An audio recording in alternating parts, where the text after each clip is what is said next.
All right, good evening, everyone, and welcome to the Adams Brothers podcast. Good evening, everyone. Good evening. We are joined here this evening with Mr. Alvin Pollack. Most people call him Al. He was a colonel, former colonel with the Broward County Sheriff's Office for well over 35 years, I believe. Mr. Pollack is going to be running for Broward County Sheriff. He's a candidate. To my knowledge, it's only a couple people running for sheriff right now. So we'd like to welcome Mr. Al Pollack to the Adams Brothers podcast. Welcome. Good evening, sir. Good afternoon, gentlemen. How are you doing today? We're doing We're well. doing absolutely good. Really good. Really good. So, Mr. Pollack, go ahead and introduce yourself and tell our audience all about you and everything that you want them to know. Okay. First of all, before I get started, I just want to say thank you. And I am so honored to be here, this evening, to share the platform, with you and getting your message out, to the residents of Broward County. My name is Al Pollack. I grew up in Miami, graduated high school, college in Miami with a bachelor's degree in public administration. I went to the military, honorable discharge, from the United States Marine Corps. Thank you. Thank you for your service. Yes, Thank indeed. you, sir. Yes. I didn't really have a summer upon graduation. I graduated. A few days later, I was off to Paris Island training. Right. So that was my summer because I had a vision at that time. I mean, I didn't get any scholarship offers, from sports or anything. So I looked at my vision and say, hey, I'll join the military. At least I can pick up monies, and they can pay for my college. So that was my goal. So you wore a uniform all your life then? Yes, sir. Yes, sir. Coming out of high school, I went there, came back, and continued. So I spent more than 35 years at the Broward Sheriff's Office. I started out as a patrolman, worked in different types of units at the Sheriff's Office. For some of them, I worked in the gang unit. I worked narcotics. I worked back then, we had, we call, community relations. I worked in outreach programs. So I was all over the place. So I learned a wealth of knowledge, by working in different units of the Sheriff's Office, during my time. I had the opportunity, to work with our federal government, with the FBI, for many years, the drug enforcement, U.S. Customs. So throughout my more than 35-year tenure, I worked a lot in this county. And what make it good for me is I worked all over the county, from Deerfield Beach to West Park, from one end of the county to the next. And I actually like to say from the ocean, A1A, over to Naples, Collier County. So I have a wealth of experience and knowledge, when it comes to Broward County. I wasn't confined to a city for 20 years. Matter of fact, my command included 15 cities, that I was responsible for. I had the airport, the seaport, the courthouses, our Marine, our aviation unit, SWAT team. So I oversaw a multitude of things at BSO. I was the number 3 person in charge of everything. And I remember that. Yes, sir. And I want to thank, Sheriff Israel for that. He saw it and he promoted me, to colonel. And here I am. I retired in 2017 from the Broward Sheriff's Office, and I'm running for sheriff. And the reason why I'm running for sheriff is because we need a change in Broward County. Things are not what they portray to be out here each and every day. And the things that I see, Broward Sheriff's Office can do a lot better, much better. In what areas do you think that the Broward Sheriff, the current administration, can do better? They can do better in all phases. See, let me say this to your listening audience. Years ago, when I was at the Broward Sheriff's Office, we was the gold standard of law enforcement. And you're going to say, what does that mean? What that means is we had law enforcement agencies from throughout the state of Florida and around this country that traveled to the Broward Sheriff's Office to see how we do business and what was the best practices that we use at the agency to move forward with. And they took that back to their agencies and they implemented. Today, we don't have that. They can barely keep up, with accreditation, where they have lost accreditation. They got to fight to get it back. We was top notch in this county. And we was that way because of the leadership, that we had, the leaders, that was in place and the vision, that we had. They don't have that anymore. It has to all start. We can go to these community meetings and we can be on TV shows and we can always talk about transparency and we're going to do this and that, but it's not true. You got to have trust, okay? And the people in our community have to trust law enforcement. And we talk about that all the time, but it has to start from the top. You got to have an honest sheriff. You got to have a sheriff, that has integrity, a sheriff, that's trustworthy. See, when you build all of that into a sheriff, then his men and women will be the same because you won't go any lower. The bar has to be set high and you don't slack off or do anything different. You either have it or you don't have it. And right now, they don't have it. They have a leader that's all he want to do is sell himself and promote himself. The reason why I say that because we've had many incidents in this county, too many to be exact, with violent crimes where certain cities like Lauderdale Lakes, for example, Pompano Beach, Deerfield Beach, they called the sheriff and tried to get him to come out. They've had press conferences with the media. He never showed up to explain himself as to what he was going to do to combat, this violent crime. I mean, this is what I'm talking about. This is why you have to have a sheriff that's going to work for you, a person, because you deserve that difference. You deserve it, man. Your tax dollars. And you got to have a sheriff that cares about the people. I care about Broward County. I have grandkids growing up here, going to school here. I have family members that work for the Broward Sheriff's Office. And you got to have a caring person in there, not a person that just talk, but you got to walk it also. And first of all, you got to take responsibility. See, I want that responsibility. I want to take responsibility. I don't want you blaming the deputies, the sergeants, and everybody else, the counties, the cities. The buck stops with me. Okay? Shame on me if I'm not on top of it. You don't have to be a micromanager to be on top of anything.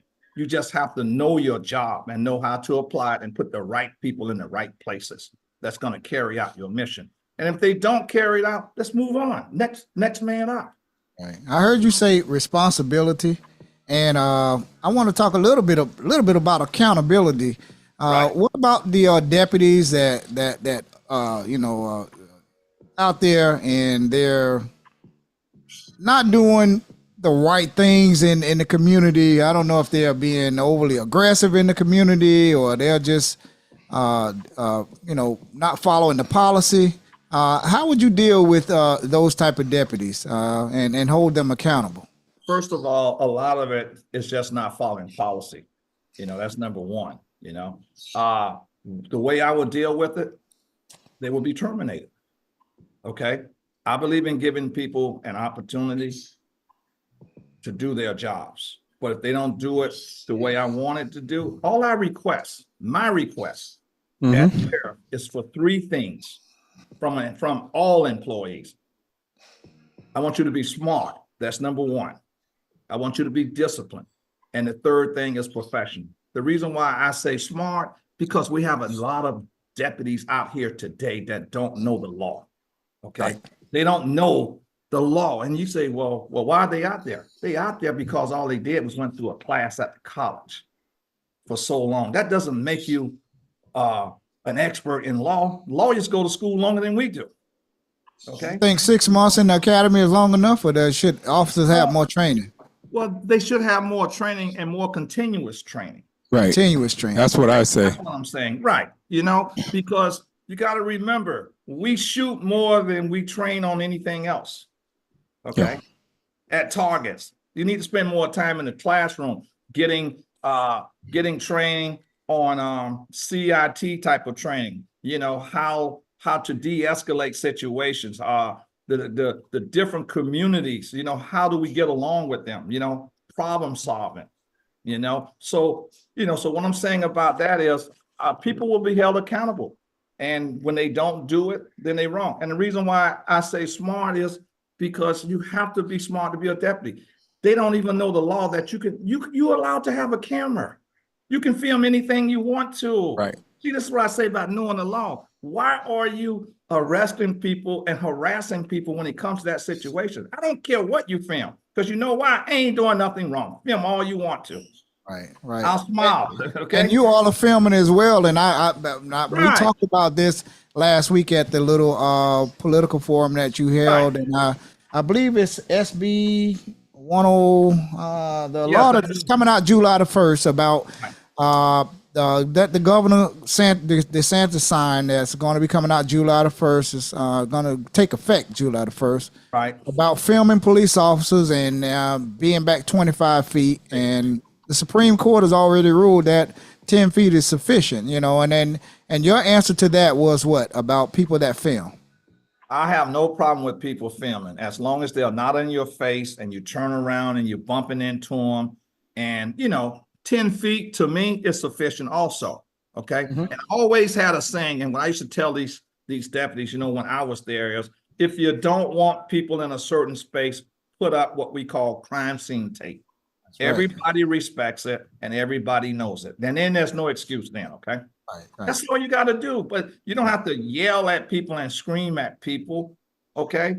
Put the tape up. I don't care if you put it between two cars. Put it up. Yeah. And you ain't got no problem. That's all. And I say that because you're de-escalating situations, because everybody want to come up and see what's going on. Okay. Right. Mm-hmm. And then again, if you don't want somebody filming you, wear a mask. Okay. Mm-hmm. And I'm against wearing a mask. Okay. Because if you out in public and in uniform, if you that undercover, you ain't got no business there. Okay. Right. So, okay. So, and I said that I asked you that question because we're journalists. We go out in the public, like when crime scenes happen here in Deerfield or Pompano, we're there, and we go out and we go live on our Adams Brothers podcast page, and as soon as we walk up, they've been get back, and we're only filming, and everybody that knows us knows that we're not problem. We don't call the problem, or we don't try to impede on their investigation or anything, or anything. But we've been told to just this right in our face, just get back. And this is by not just Broward Sheriff's Office. I'm not just talking about here. I'm just talking about other police agencies as well. They just don't like that camera. They want you to get back. So again, you said to that the other night, you said what? Put up the police tape, right? Right. That's all you got to do. That's what we have crime scene tape for. Right. Okay. To protect the scene and your space that you're working in. Okay. Same thing we do if you, God forbid, if somebody was involved in a traffic, fatality, we block off the streets. Nobody's allowed to walk on this side or that side. And what do? We block it off with cars and we put up tape because we have an investigation going because of, whatever the situation may be, automobile parts everywhere. And they have to really put it to, reconstruct the scene. So that's all I'm saying is think about that way and just talk to people a little bit nicer. Right. You can explain to them, sir, can you do me a favor? Can you please step back from me because I need this particular space right here. You know what? You ought to do that. Right. It's the way you talk to them. Nobody wants to be yelled at and screamed at or talked down to. Right. That's right. And then that's why I say it's smart. And then discipline, I always say it's what you do when the supervisor's not around, on and off duty. When somebody's not watching you. That's what I mean, when I say smart and disciplined. And then professional all the time. Treat everybody righteous, man. No matter whether you're on the east side, intercoastal, or you're on the other side. Right. Yes. Just treat people with respect and be nice. It goes a long ways. Absolutely. Yes. And I also wanted to touch on something too, Mr. Pollack. When we had Sheriff Tony on our podcast here about 3 weeks ago, Sheriff Tony said he took the politics out of the sheriff office that was there when he got there. When you was there, did you see any politics going on at the sheriff department between any of the people that work there? Sir, let me tell you this. There was no politics, okay? Sheriff Tony, I was a cop when he was in kindergarten, if he went to kindergarten, okay? So I was enforcing the laws, when this guy was an afterthought. So, what I'm saying to that is, no, there was no politics. We didn't play politics. Did the sheriff have to deal with other politicians? Yes, but we didn't have to do that. We was removed from that. Okay, that was his job. Okay, that's what was laid down as leaders, who would do what. We didn't have politics. What we had was, if you want to be competitive, we want to put smart people in smart places, to get the job done. I mean, you got to qualify and you got to be competitive. And but there was no politicking. I mean, if you want to talk about politics, it's what's going on now is because you got a city commission in the city that, where you guys are at, beautiful Deerfield Beach. And the sheriff has never visited City Hall since he's been in office. They have requested him. They wrote letters to him. The man has never went up and stood before the commission or even talked to them. How can you have a sheriff like that? Okay. I remember 2 years ago when the cities, I was at these meetings, and I'm not even a part of the agency. They was meeting around the county, all of the contract cities that BSO contract with. They just wanted some answers from their leader, from their sheriff. The man never met with them. They had meetings in Cooper City. They called all kinds of meetings. They even called a meeting at his building, and he canceled them out. He refused to meet with them. Okay, you can't have that adversarial approach to them. You can't go to the county commissioners and yell at them and scream at them, and go to the city commissioners and do the same thing. That's not how we conduct business. It's just bad. It's a bad look for the agency, and it's just a bad look, for the people, to have to see that. This is a man, and it's true story, who went to the courthouse, got into a confrontation, with the judges, and you got deputies around. You don't do that.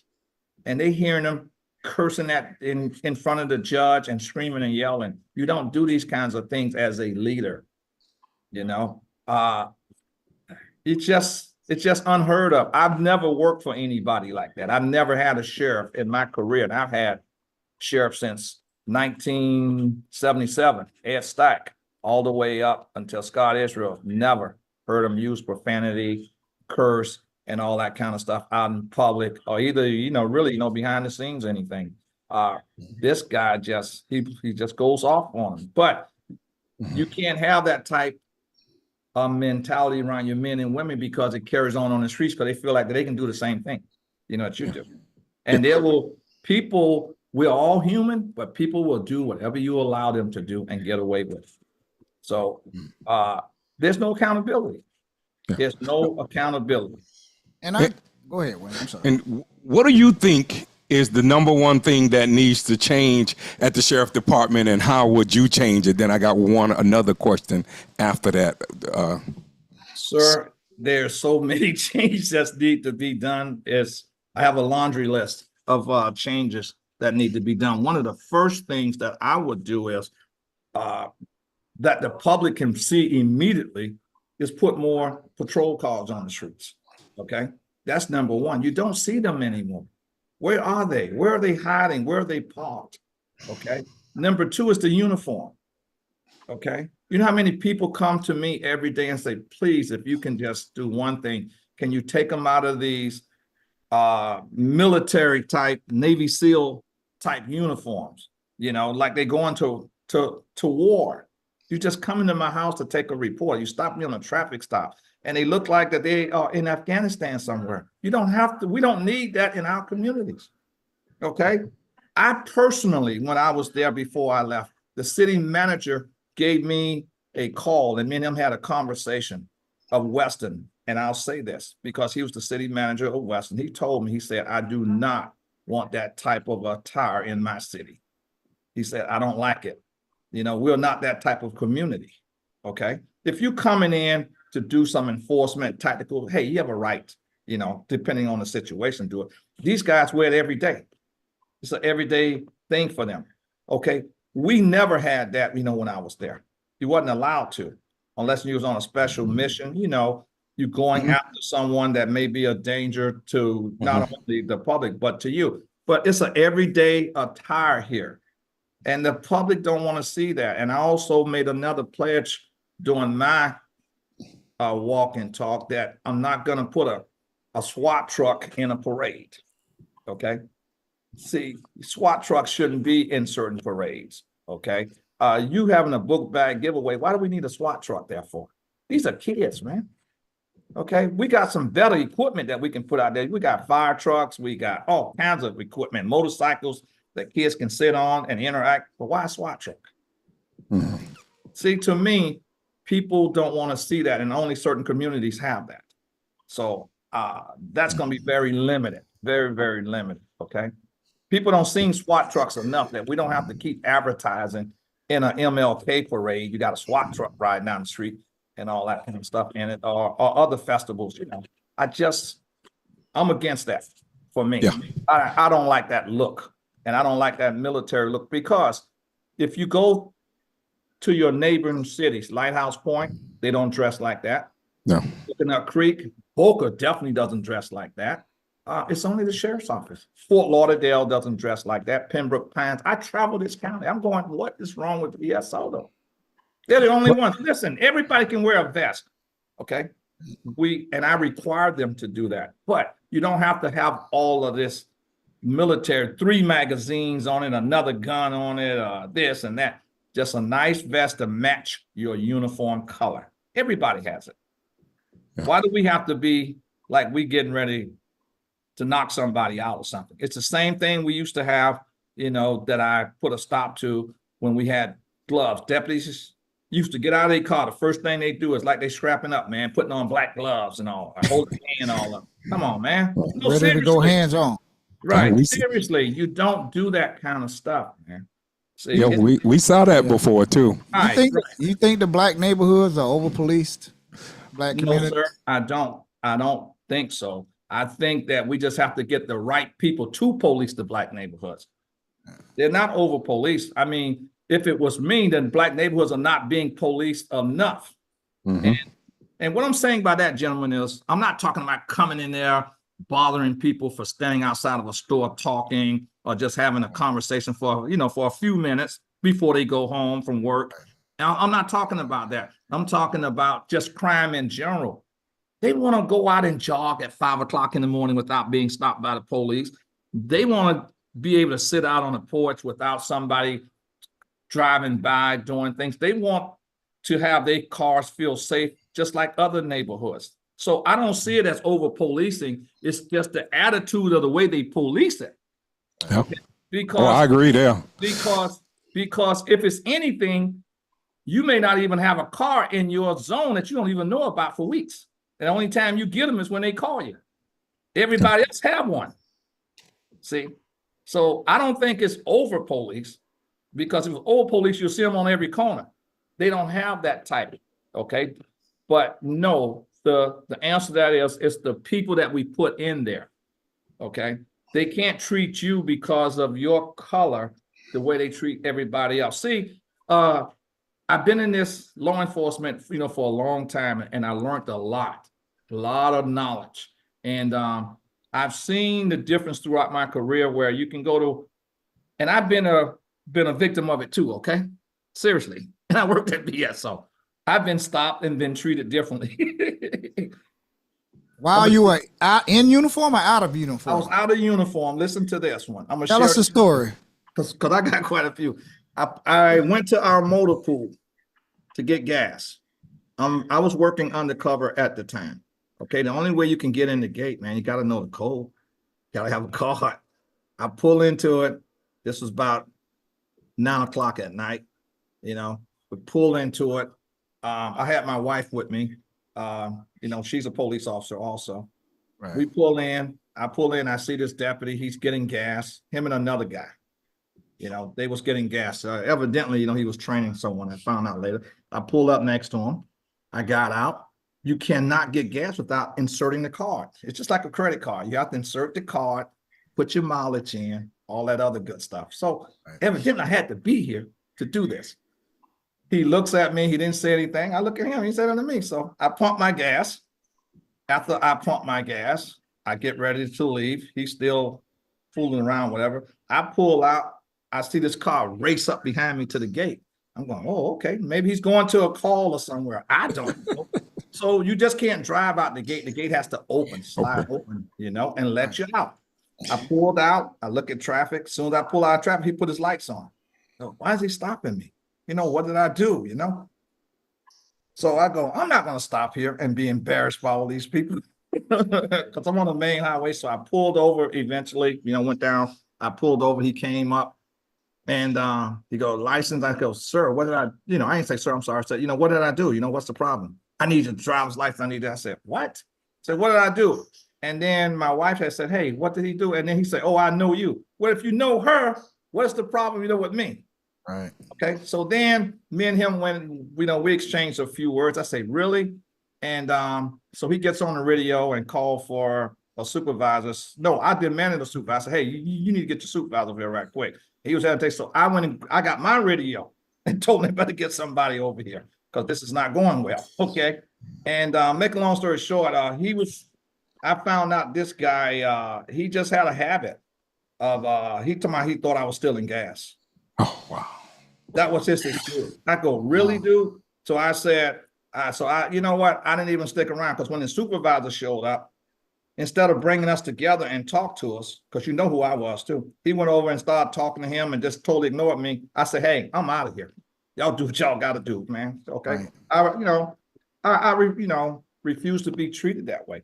But and most gas pumps have cameras over there. I know where I work, the cities that we work for, they have cameras that's over the gas pumps, bright lights and everything lit up this particular facility that we're talking about. Okay. Right. And it's just the idea that you can't get in without the necessary equipment, but to think I'm stealing, why would I steal that cheap gas to go into my car? Okay. So you can imagine if that had been a regular everyday person like either me or Daryl who they stopped. Right. If he did that to you, just think of how many other people out there that he have treated that way. Well, that's what I found out. Just think of that. I did my own little research afterwards because I was upset. I was pissed. I'm gonna let you listen to that. I was upset about it, and I did my little research. And he had a habit of stopping people that look like me all the time on the midnight shift. And he had a rookie that he was training. See, so he was evidently trying to let him show, this is how, we do things out here. And this is the problem. So that, hey, I've been through it too now. Don't think. Yeah. Oh, yeah. But he was known for doing that. So what corrective action was ever taken against him? Since he has a pattern of doing things like that. I could not disciplinary action or corrective measures. I could not tell you this. This was in the 80s. Yeah. Late 80s, early 90s. So I couldn't tell you. I'm just being honest. Yeah. Okay? Yeah. We know. I didn't work around him. I didn't even know the guy. Okay. Yeah. Never seen him before, but I found out all this and I just went on about my business and let them did, whatever, they had to do about it. But these things, I've had multiple encounters like that where I felt like, hey, wait a minute. And I was a sergeant. And this is by your own people, man. Yeah. So to sit here and act like I don't know what people go through, that's an understatement. Oh yeah. I mean, I've lived it my life. I mean, if me and my wife, this is what we like to do. I work days, she worked days at the time. So she may drive by a federal highway and, they got your furniture stores there and you see something, hey, we'll just come back. I want to show you something that I see in the window. So we didn't go in the daytime because traffic is so bad down Federal Highway, sometimes when you're trying to pull in and pull out. So we like to go at nighttime. Does that mean that we committing a crime because we park in the parking lot of a furniture store and we just looking through the window? Okay. But these are things that people have encountered. I mean, but just treat people right. You ain't got to bother nothing. That's you don't see me breaking windows or trying to juggle doors, do anything. Suspicious activity, they call that, Okay. Yeah, but to who and to what people are they suspicious to? Yeah. Okay. Yeah. Suspicion is not a misdemeanor or crime or a felony in the state of Florida. No, it's not, sir. And I want to touch on something too, Mr. Pollack. When we also had Sheriff Tony on our podcast about 3 weeks ago, we've been out to different functions. Me and Daryl covering different functions. He was in Pompano at the. He did a town hall meeting. He was there with, which was well attended. Should have been a lot more people, but it was Right. it was well attended. And I also asked him about this on our podcast, where he had made the statement that night about the Broward Sheriff Office is doing their part as a law enforcement agency, Right. but also cities have to do more, put more resources, offer more job opportunities, cleaner neighborhoods, Code enforcement, code enforcement. violations. How do you feel about that statement there that was said? Do you agree or disagree with what the sheriff said? I disagree with it because it's our responsibility to do what we have to do. And that's to protect you and make sure that you're safe and all these things, will come about. I don't have a problem in working with code enforcement, but you got to be careful with code enforcement. Okay.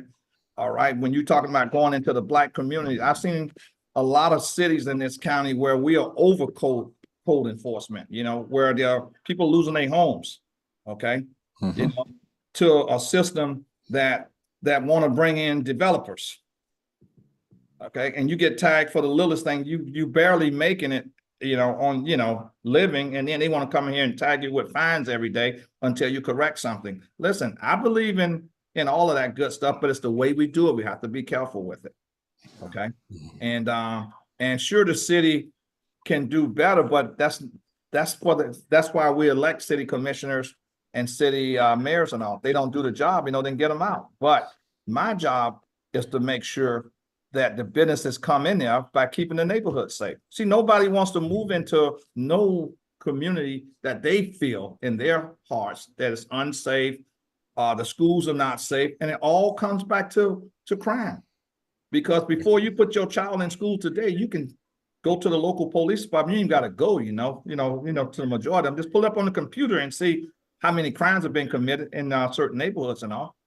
And and that makes a decision. Your insurance rates is based on that, by zip codes and all that. It's how safe we protect you.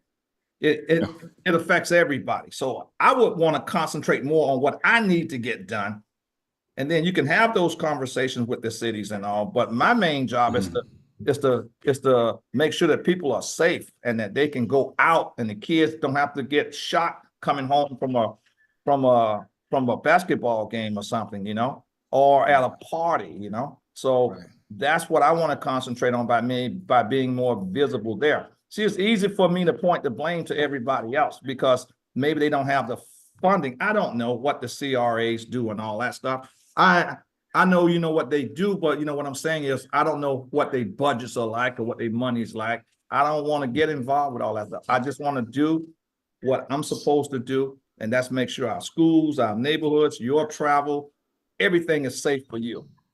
And I think one of the things that he was talking about when he said code enforcement, it's like let's take Pompano. There's a certain store out there on 27th Avenue in Pompano where there's been multiple shootings and killings over there. Right. And the people go there and the drug dealers hang out around there and they hang out around the store there and the owners don't try and run them away. They have no loitering signs up there and this and that, but they're always hanging up there and they're all kind of just stuff that they're not supposed to be doing there.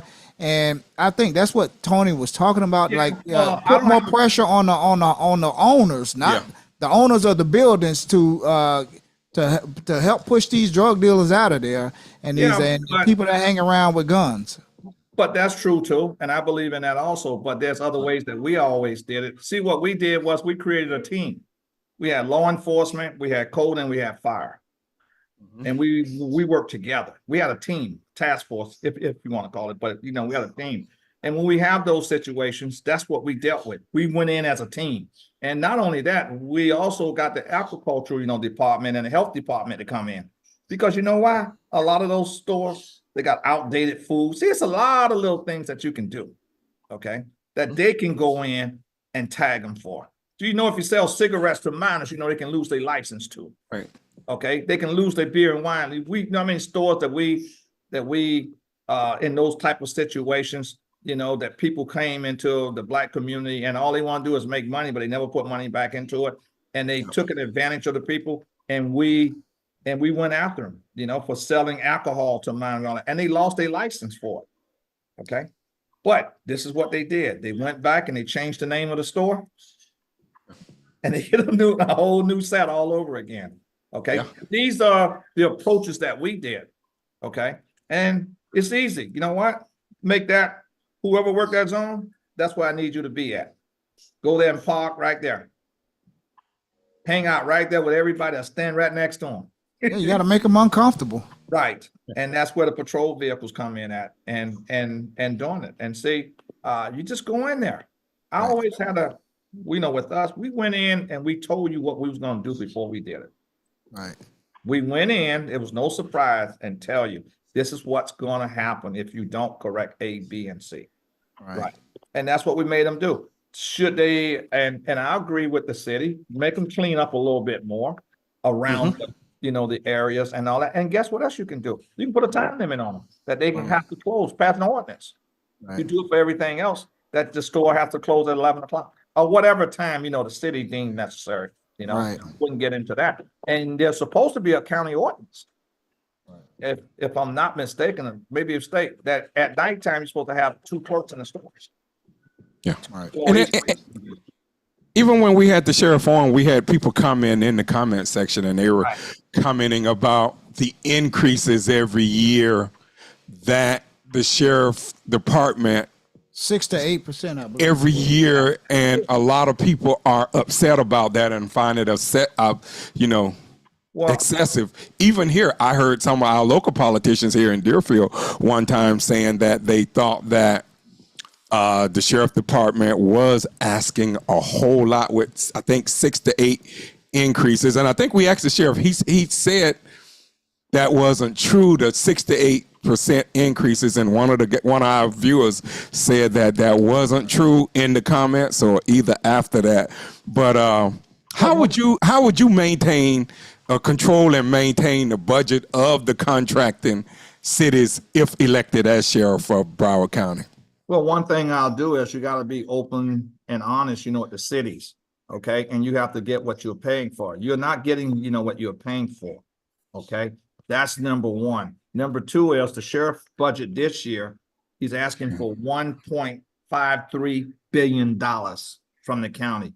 You know what, if the county was to approve it, your taxes will probably go up more than 30%.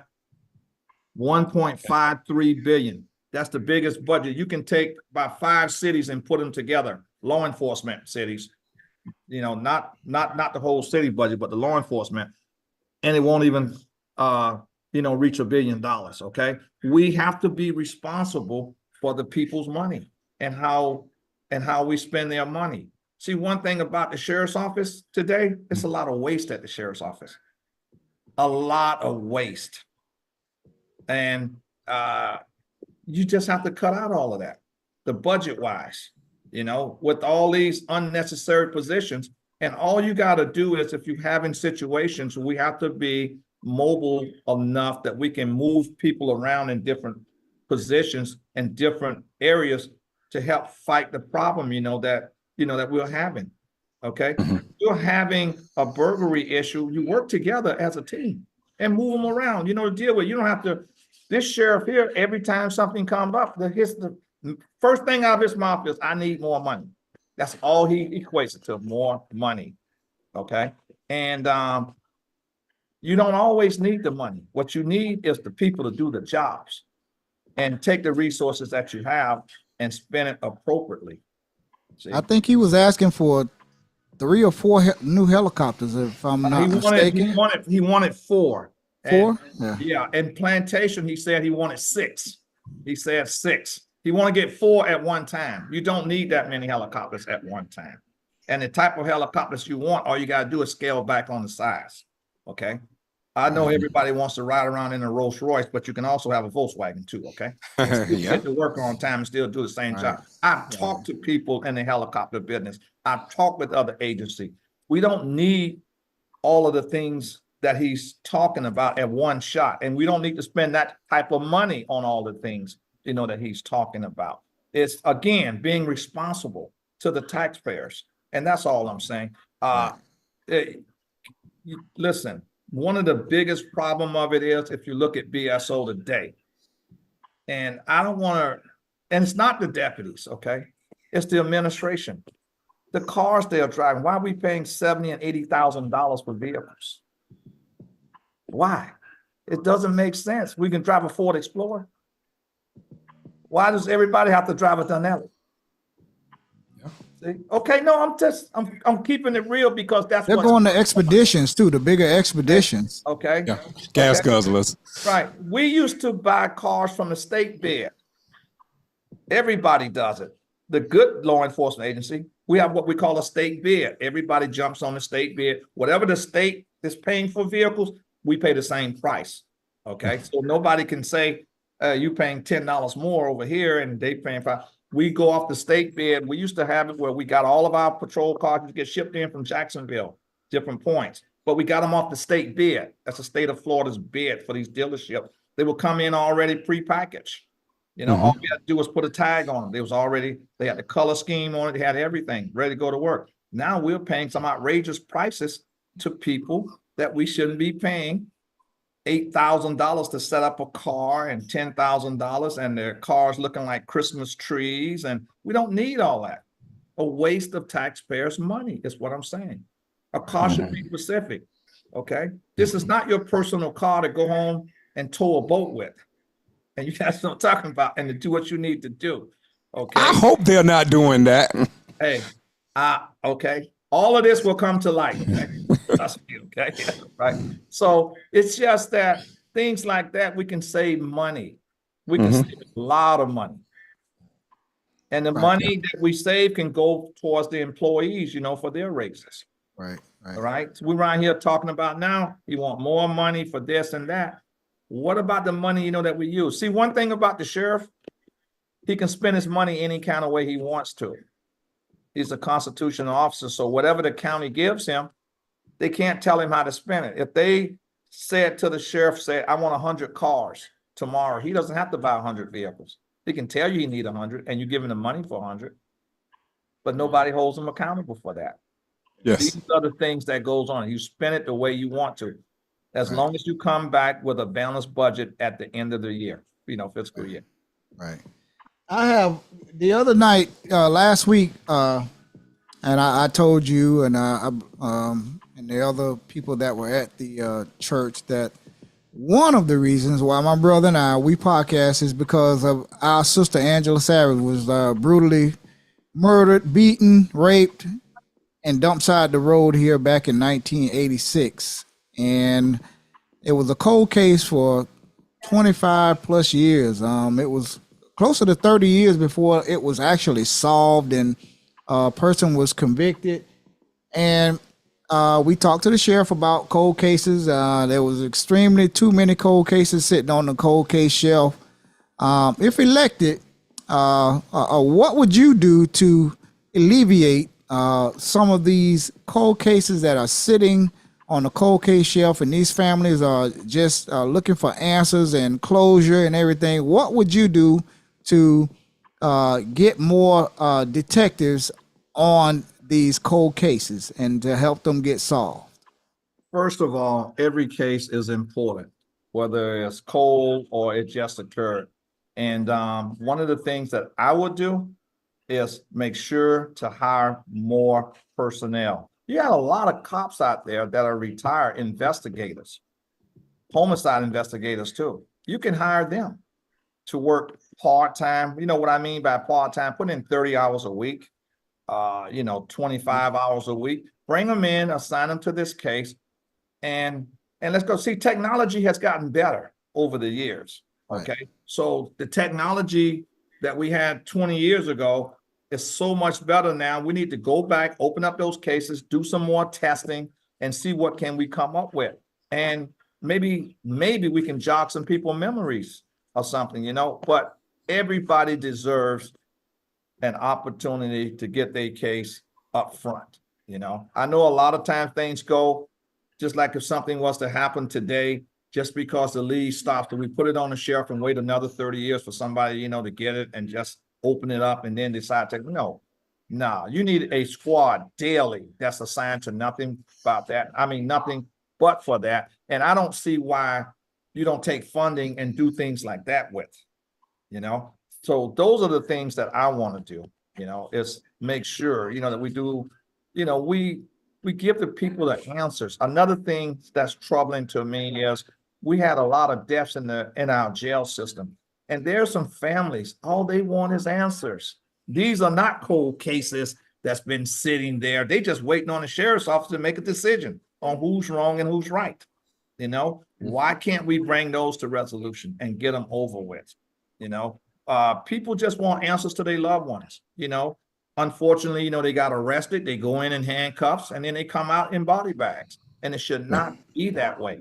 And we've had too many of those in the last 3 years under this current person's administration. We've had more than 22 of them. I mean, you got the NAACP has requested the Justice Department step in. Letters have been written to the Justice Department asking them from the Public Defender's Office and the NAACP National Office to take a look. Something's wrong. What are we missing here? These are the things that the sheriff should be tackling. These are the things that should be day-to-day operational. It says, what's happening? What can we do to make it better? If we're wrong, I'm going to admit we're wrong. And this is what we're going to do to make it right for you, sir or ma'am. Okay? And we're going to move on from that. But just to keep people waiting and waiting and waiting for 5 years that you hope they go away or they disappear. These are some of the things I'm going to bring to the forefront, when I get there. Okay? Irregardless, I did not create it, and I'm not going to be responsible, for holding it up. I want to be responsible for getting the right answer and what we need to do to move forward. And also, Mr. Pollack, I was looking at the news, and I also read an article where it says Florida Sheriff Gregory Tony backtracked on reform to stop arrest for minor traffic offense. If elected sheriff, you win the primary and elected sheriff in November, what would you do? Would you continue with the program, a program on reform to stop arrest for minor traffic offenses? Listen, I believe in giving people opportunities, and I'm all for civil citations, just like I don't believe people should go to jail for a little bit of marijuana. Right. Okay. Jails should not be for that. Okay. And a lot of people are getting arrested for these kind of things. And the state attorney's number one is not prosecuting. That's number one. I can tell you that today. Okay. At least we got a state attorney that's really being responsible and taking a look at it. Okay. People can't go to college. They can't get in the military. Sure, we all was kids one day. We made stupid mistakes. I'm being honest. Drag race. I know I did. Supposed to do, taking people mangoes without permission. All this stupid. Definitely that. Had a couple drinks and got in the car, drove from the club. We know we all have done that before. Right, but you ain't get caught and all that kind of stuff. Didn't get caught. Right. Thank God. Thank God. But all I'm saying is, let's show the human side of this thing, man. Okay. Yeah. If I arrest a person today for suspended driver's license, as soon as I get him down there, they're gonna turn him loose. Okay. Half the time is what they used to do. I've seen people be in jail because they can't afford a $25 bond or $50 bond. And guess what happens? They lose their job, they lose everything because of that. We should be in the business of helping people sometimes. I mean, these are not your everyday violent people shooting them up out here and all that. I'm not saying that. I'm just talking about suspended driver's license. If the state attorney has agreed to that, and Mr. Pryor agreed to it, he don't see nothing wrong with it. He said, yes, Pinellas County is doing it. Miramar Police Chief Delroy Moss is doing it for his department here. I mean, I'm gonna say this right quick. Pinellas County, when I heard about them, I could not believe it because I know the sheriff up there. Yeah. This is the same sheriff that sat on the MSD board, Gutierrez. And this man is a tough man. I'm going, whoa, he agreeing to stuff like this. He's all for it. Yeah. I mean, so God has touched these people's hearts, man. Okay. Yeah. This man told pastors that he was going to do it. And then he reneged on it. I'm going to do it. Give a person a citation. They still got to come to court. They still got to go through everything, but they don't have a criminal record, is what I'm saying. Right. So they don't lose your job. That's all I'm saying. And I believe that I like the program that Dade County used to do over the years. They have what they call amnesty programs, and they ran them where people with minor offenses can come in without being arrested and just get it cleared up or get a new court date. Why don't we do that? Just give them a new court date. And then again, gentlemen, what happens in the daytime? Everybody has to work, right? So why can't we open up court sometime at night? Why don't we be innovative? Why don't we run court to 8 or 9 o'clock at night like they used to do? So when work people can get off at 4 o'clock, they can go to court. They don't lose. When people have to take off from work, unfortunately, these jobs don't pay you your time. You get $0. Certain jobs don't pay. You don't work, you don't get paid. So every hour you lose, you don't get paid. And then to go to traffic court, the officer don't show up. The judge say, well, we're going to continue it. Now you got to come back. Let me tell you another thing that I believe in, sir. They used to throw it out if the officer didn't show up, they would throw it out. Right. Sometime, but it all depends. Another thing that I believe in, instead of that type of situation, why don't we go back to turning yourself in on the weekends? Okay. Yeah. I remember those days. Listen, you get off from work on a Friday, you had a certain time to be there. Sunday afternoon, you go back and you go to work, man. Okay. Those are the programs I like to see. People get back involved in. Send us some to community service time. Your license ain't right. Guess what? I need you to work on Saturdays at this park. Or I need you to go to this school here because they got a project going and we need your help. That's all we got to do. We can have people, be involved, but just throwing them in jail. No, I'm against that. I think jail should be for violent people. Yeah, I agree. Yeah. Okay, Mr. Pollack, here's your chance. We want you to look in the camera. Look into the camera and tell all of our viewers and the people that's out there watching the Adams Brothers podcast, who's going to go back and watch the playback, tell them why that the people here in Broward County should elect you the next sheriff of Broward County, Florida. Number one, you should elect me as your sheriff because number one, I'm honest and I'm truthful to whatever message that I tell you that I'm going to do for you in Broward County. I have the institutional knowledge. It's not an on the job training, when I walk in on day one. I know what needs to be done. I have the experience. I dealt with budgets. My personal budget at the Broward Sheriff's Office that I was responsible for was over 300 million. Okay. So I dealt with budgets before. I dealt with 15 different commissioners and mayors and city managers. So you have to know how to be humble at times and get things done instead of coming in and making demands, especially from vendors that are paying you. And another thing, I will listen to the people. I'm not going to come in and tell you what I'm going to do. I want to hear what you're going to do. I mean, what you want done first.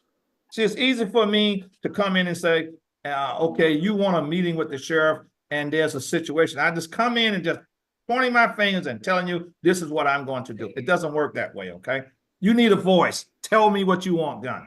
Okay, I want to listen. And then we can get together during that time period and talk about it. Okay, and then we can implement it.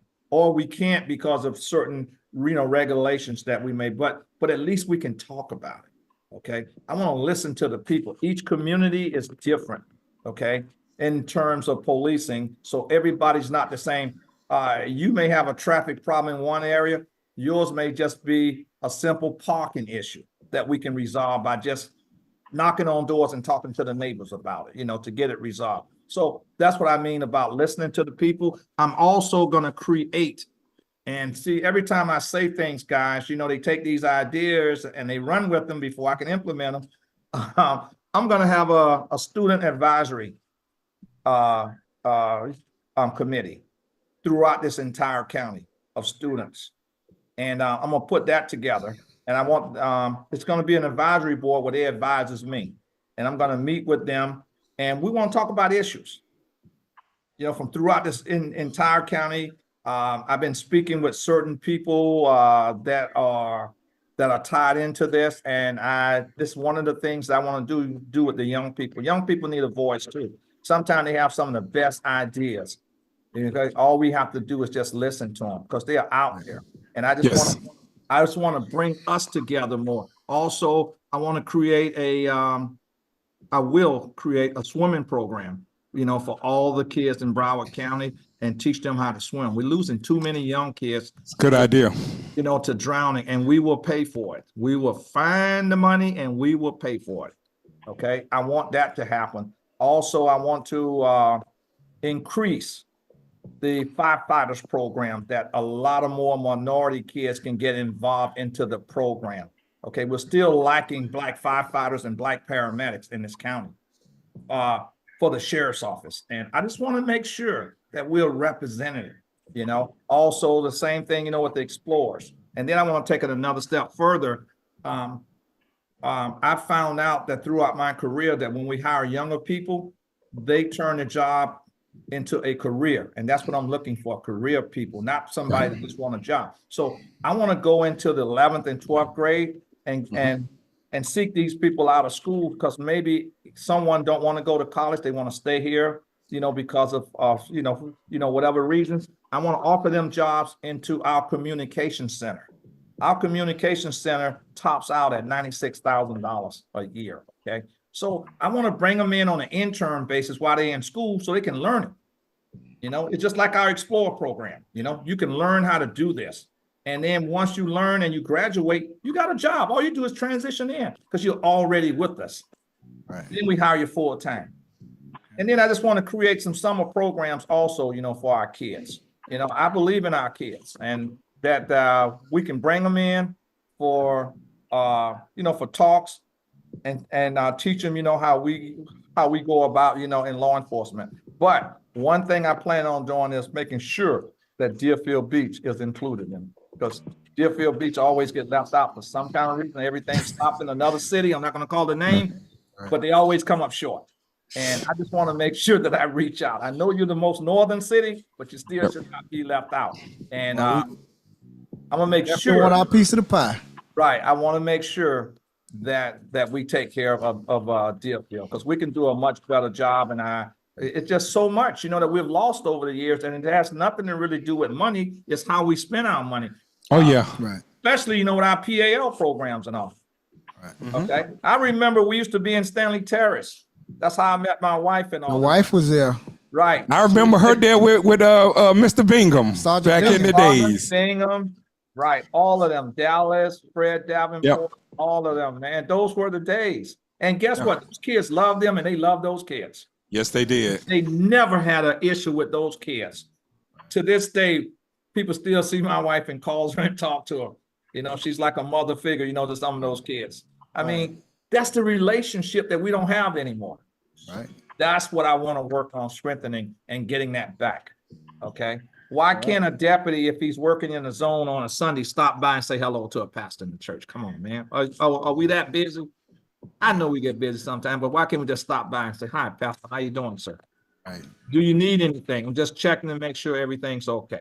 And we need more of that too. We need more community policing and getting out of the cars and talking to the kids and developing that rapport with them. Right. Not just coming out, slamming them on the ground and put your hands on the wall and I ain't do nothing wrong. I just came out, but I'm just talking to you, but I get caught up in it.